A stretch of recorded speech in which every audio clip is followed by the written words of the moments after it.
Hey, what's up? It's me. And I'm having really bad anxiety right now. I have really bad anxiety disorder.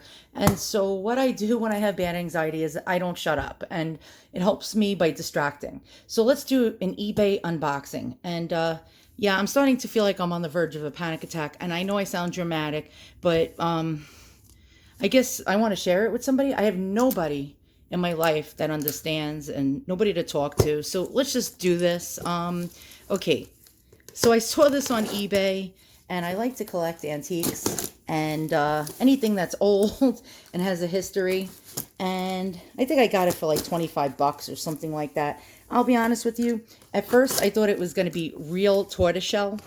The seller on eBay said that it was tortoiseshell. And then I thought about it and I said, 9 times out of 10, any seller on eBay who sells something as tortoiseshell is selling you plastic. And when I say plastic, this is not the plastic we know today.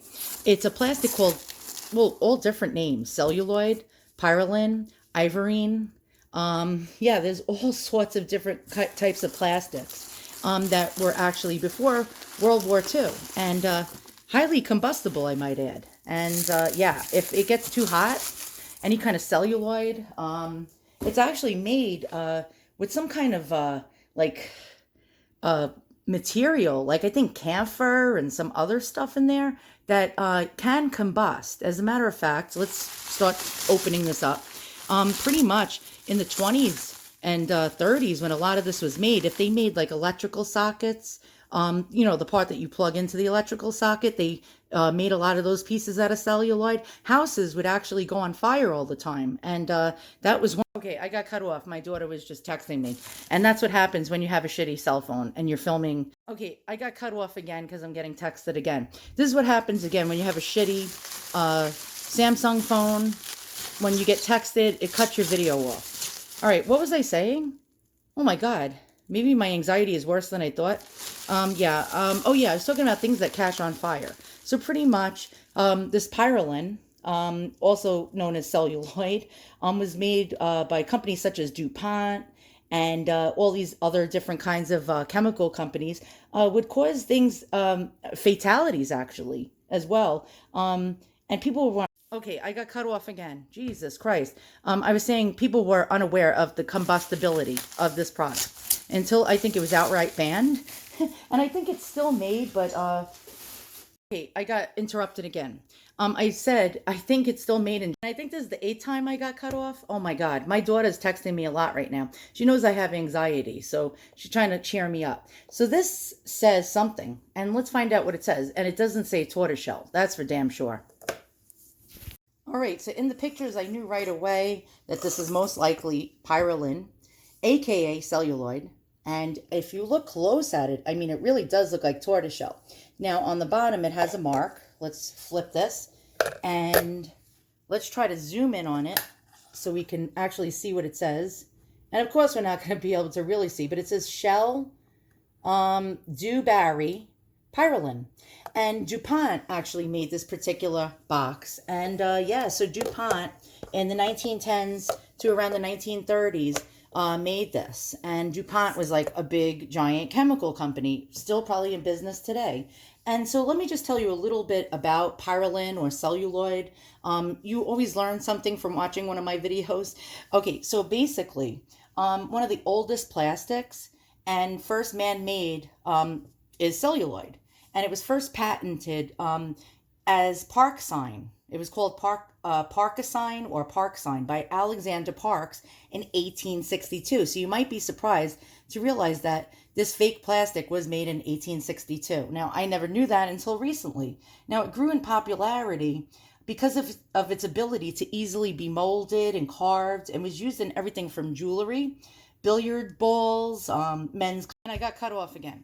Men's collars and cuffs, and yeah, so it was actually extracted from plants, and the ingredients are nitrocellulose and camphor.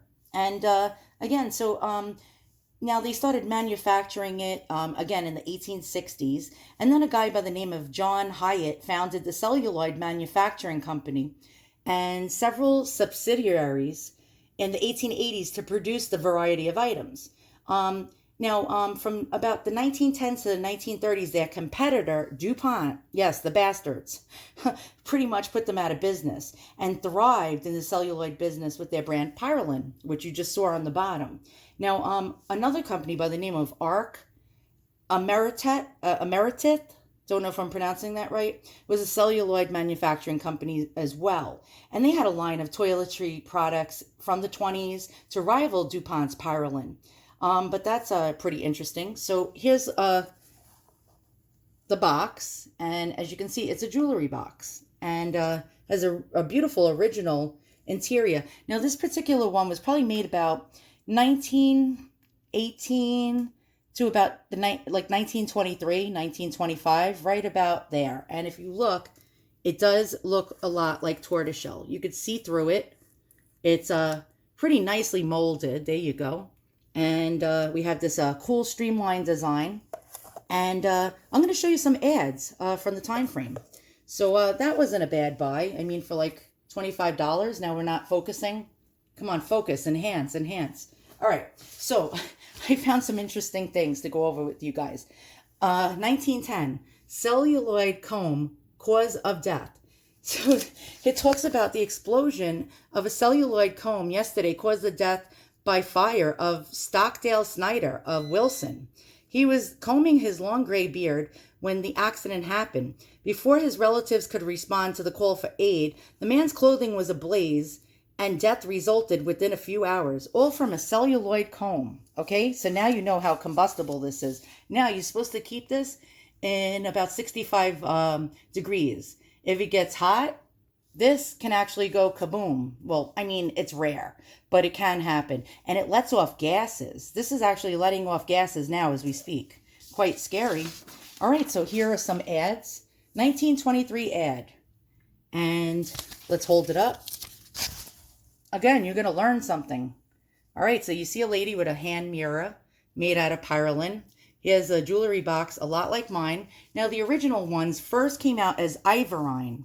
So the earlier ones will be like a white color with little lines in it that look like ivory. And so here we go. Is your Pyralin set complete? And they wanted women to collect all 26 pieces of flair. I don't know. That's an Office Space joke. I don't know. If you haven't watched the movie Office Space, watch it. Okay. So, yeah, they wanted women to add all sorts of different things to their boudoir. Okay, so here's some more. Let's look at some more ads. This helps my anxiety. All right, so here we go. Shell Pyralin. And that's what we have here. 1921. So here we see a comb. Hopefully that's not the one that killed that man in 1910. We have a brush. We have some other accessories. We have a jewelry box. And it says Shell Pyralin. Oftentimes a woman likes to acquire her Pyralin piece by piece.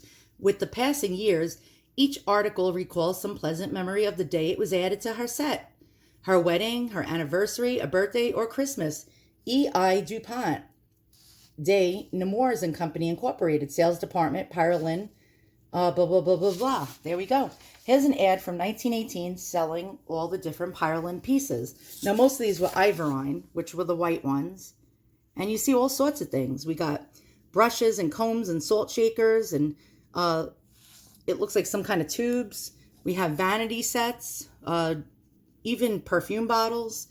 We have a vase with a rose in it, a jewelry box, more jewelry boxes. And these were actually a lot of money back then. $1.98 in 1918 was probably close to $80 to $100. So that was not very cheap. Here's a jewelry box, similar to my shape, and it was $4.47. So in, let's see, 1918, $10 was like $200 and something dollars or $200. So there you can get an idea. Here's what looks like my jewelry box or similar, $2.98. So these were not as cheap as you think. Frames.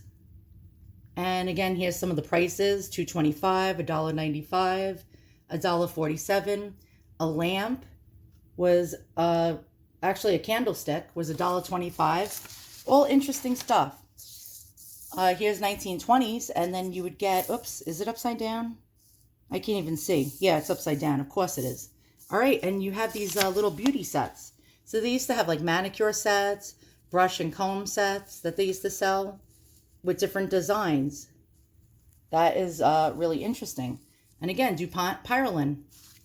And this particular line is called Dewberry. And here we go with another one, Amber Pyralin. And we have a bride here. And again, they're telling you to give it as gifts and to add more to the collection. And there we go. Very, very cool. So now I'm going to come to a conclusion. I'm running out of things to talk about. But yeah, so I bought some kind of special cleaner for this by Meguiar's. It's a plastic cleaner for headlights on cars. And I'm going to see if this can get this actually cleaner and take the scratches out. If that is successful, I'll let you guys know, and I'll do a whole video about how to clean celluloid without blowing up. So once again, thanks for watching, and I'll see you guys all soon. So long.